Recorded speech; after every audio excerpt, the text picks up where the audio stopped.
I'm going to talk to you about functional vision assessment in children. Now, the presence of a visual impairment affects every aspect of development and has a particularly profound effect on early relationships and communicative functions. Thus, earlier the detection of a visual problem and earlier the intervention, it offsets the associated developmental problems and improves the functional vision in an individual.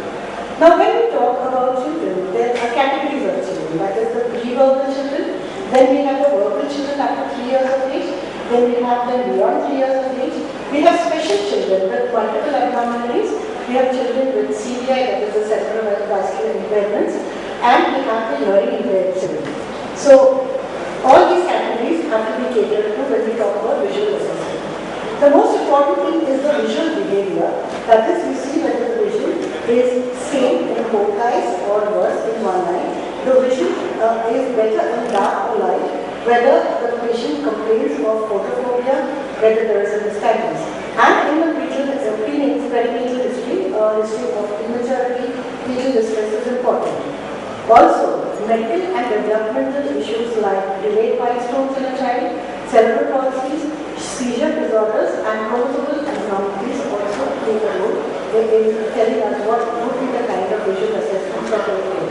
And the family history of a disease happening is also important.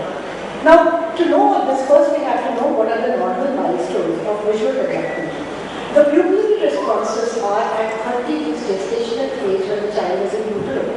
But the fixation develops at birth. Good fixation develops at 6 to 9 weeks. Good follow develops at 2 to 3 months. The accommodation occurs around 3 to 4 months. The stereopsis is established by about 3 to 4 months. And the macular development is at the 15th. So that is the reason we find that if you assess these children, normal children or children on by and large, by the 6th month, you get a relative fair indication of what the refractive errors might be, and they can be prescribed as early as 6 months in children. Now, it is like this, that the visual responses go via the reticulus to the different parts of the brain. And if there is a problem in any part of the brain, it actually affects the visual development of the child. So what we have to do is that we have to find ways and means of improving what are the residues they will be there, so it helps them in their growth and development. Now, what are the signs? In a small child, if the child shows good eye contact, good fixation follow, you can say easily that the child has good functional vision.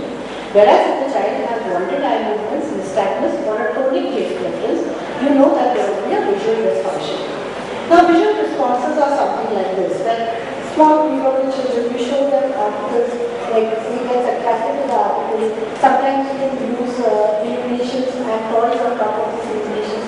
This is part of the sensory integration which is done. And we show them colored balls, or we show them give them something to paint, or this, and we show them this hiding face, and you see the response. These are visual responses that you see in children, and that also tells you a story as to this. Then to assess how much it is. Now, visual measurement would be in terms of fixation power. Nystagmus also can tell you a story. Preferential vision, the BP, and the refraction. These are 5 arms of visual activity measurement. Now, response to cases, aversion to light, inattention, and defective fixation and follow, good review of their indication whether the child sees well or not. Now, if you have a nystagmus in a child, you know that roughly the vision would be around 20 by 400. If there is a positive optokinetic nystagmus in these children, there is some vision. If there is a negative optokinetic nystagmus, there is uncertain vision.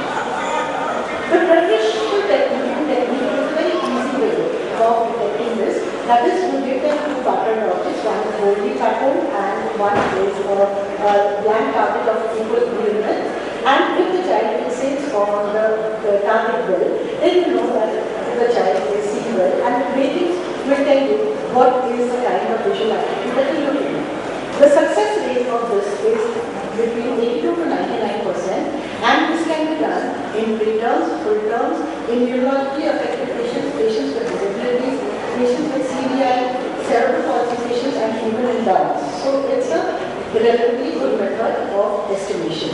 So this is to show that these are the symbols and the ear toys which are there, which again, like the vehicles you know, these are certain very bright colored objects which are shown, and attraction to these objects also can tell you a story.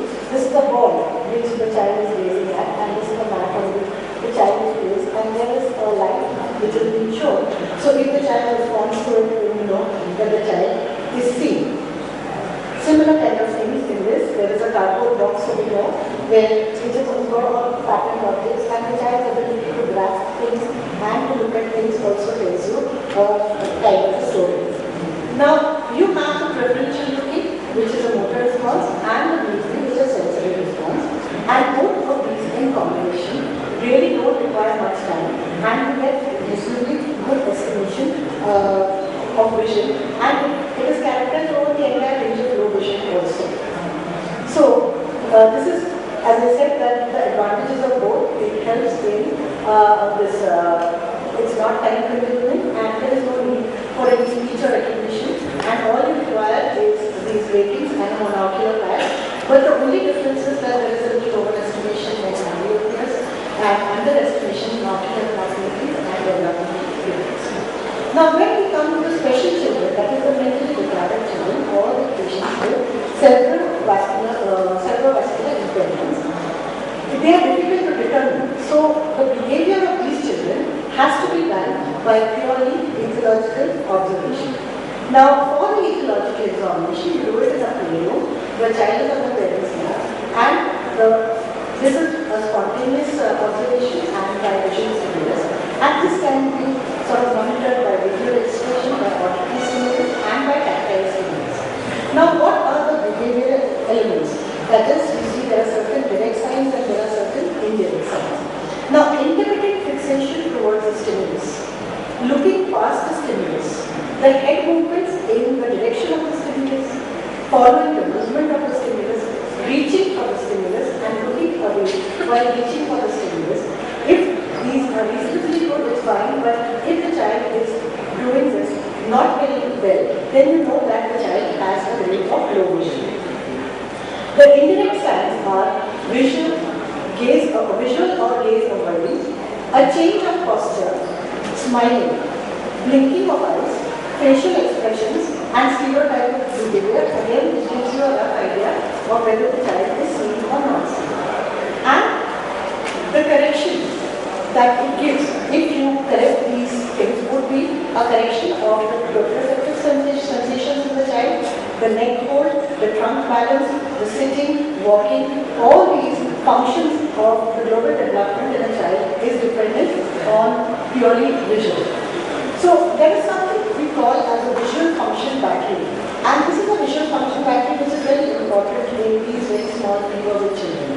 So what are the grades of visual function battery? One is the perception of light, the first stage. Second is a perception of light with orientation. The third is a follow movement. The fourth is a following of a Monod struck. The fifth is the optokinetic nystagmus. The sixth is the ability to grab toys or any objects. The seventh is the ability to grab a red object. And the eighth is circumventing an obstacle course. So in pre-born children or children who have CVI, it is very important because you would know at what grade he is in, and then roughly you will know what is the kind of a vision that the child would have. Because if they manage to reach up to grade 1 and 3, then the child will be capable of independent ambulation. If the child is at grade 7 or grade 8, you know that this child would have good vision. So you can, because this is a question which is often posed by the parents of these CVI mothers who are very worried whether their child would be able to see and do well. So you can roughly tell them that this is the kind of visual function that the child has. So what is the timing of screening? Normal screening is at about 6 months and followed up every 6 months or earlier if required. In preterms, we do it till 5 years and then 1 yearly. And if there is a child with nystagmus, we rehabilitate them as early as 2 months because we found that the degree of nystagmus is a little lesser when we do it before than when we do it later. How is it done? By cyclic basic refraction with antipode for 3 days, followed by a retinoscopy in pre-early children. So what are the guidelines for visual assessment in children? You ensure the cooperation of the child Binocular testing is done at 3 meters and a frequent change of object is given and keep a constant watch on the child. So we all know there are these Taylor charts, then you have in people children you can tell the needs of animals, you can show them these charts. When the animal charts are there, then these clear symbols are there and these logarithmic symbols are there where you ask the child to match. And these are other archetypes which can be used for the children, like the cards and also the symbol cards. Now, in the Vision 2020 says that it is a great anachronism of our time that so many people, numbering in millions, go blind and remain so for the want of a simple optical device that is glass. Because this is something which is very, very important in children for their natural development in the way that it should be. As you know, that the time between 0 to 5 years of age is the maximum receptive stage for any child for their global development. So this is how you do it in a visual assessment of verbal children.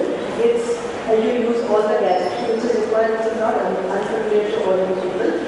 And these are the proper types which are given, which the child can read, or can match, or can tell. And you roughly get the assessment of vision in these children. So what happens is that after you have given a refractive evaluation, the most important thing is the parents. You have to prime the patients early, and you have to convince the parents, because you have to spend time to tell them why the child will need glasses. Not only the children who are there are a lot of subgroups of other children who by hereditary means may have numbers, or just by structural problems can have refractions, and you have to convince them, because unless you convince the parents, they are not going to be motivated in making the small children from 6 months of age to wear glasses. You explain about the acceptance of glasses and explain techniques to prevent the child from removing the glasses, because this will be used as an excuse not to make the child wear glasses. Selection of a proper frame is very, very important, that the separations are well matched and the refractive errors are then given, and you have to follow these up. These children are every 6 months, but tell them that if the child blinks or looks above the glasses or shows differentiation or irritability, then you have to come before the 6th month period. Now the challenge of a deaf blind is something more different. The challenge of people with both hearing and vision is greater than just the sum of two losses. The problem is not additive, but it is multiplicative. As you know that you have 5 primary senses, and all the 5 primary senses have to be in total order for a child to grow normally. So if you think that 2 of these things are missing, you can imagine the impact it has on a child on his normal growth and development. So you have to be sensitive to these issues. These things are corrected early, because if you correct them early, you can help them with their motor skills, their cognitive skills, their social and economic emotional skills, the adaptive skills and the communication skills. And it does go a long way. This is a child who has got a cochlear implant, and if you see the glass doesn't have ear handles, because this is a technical problem, because ear handles would abut against the hearing itself. This is hearing aid. So what happens is that you design something where you give a pair of glasses which has got no handles. It is a strap which is sort of running from end to end, and these are tapes which are put so that the clips over here don't hurt the baby. And these tapings can be changed in 3-4 days or within a week. And these are adaptations which are given of glasses which would accommodate a hearing aid. And this is a child with a cochlear implant, and the cochlear implant is something like this, so then you require a glass which will go across without any kind of handles. And these are children in school where they are being taught the sign language. Now there are certain assessments called learning media assessments here, which help to identify the impact of a child's visual impairment on his ability to develop mental and literacy skills. And it is a tool which helps to determine the current and future media that will provide the greatest access for learning to their students. And in this, the child, what should be included in his functional assessments? Distance activity, near activity, visual cues, contrast sensitivity, light sensitivity, color vision, oculomotor control, reading skills, visual perception skills, and daily living skills. Now, so the chemics are as follows. refraction at 6 months, if there is an established state quantum wave refract earlier, all preterms require refraction at 6 months because many of them need glasses. A genetic predisposition refract at 6 months, and all patients with DBM, previously they are referred early, and this is their lifetime visual maturation and general development. The vision rehabilitation comes thereafter, and the WHO guidelines of vision training involve vision enhancement, vision rehabilitation, and vision recovery. There are 3 items of this. And of course, the visual recovery is in another child, you give them all the exercises, patching. There are newer gadgets called the Tetris and the Nuts, which are video games designed for children to help their compliance. The e-charts are there. And the rehabilitation processes of the visually impaired children also help them a lot.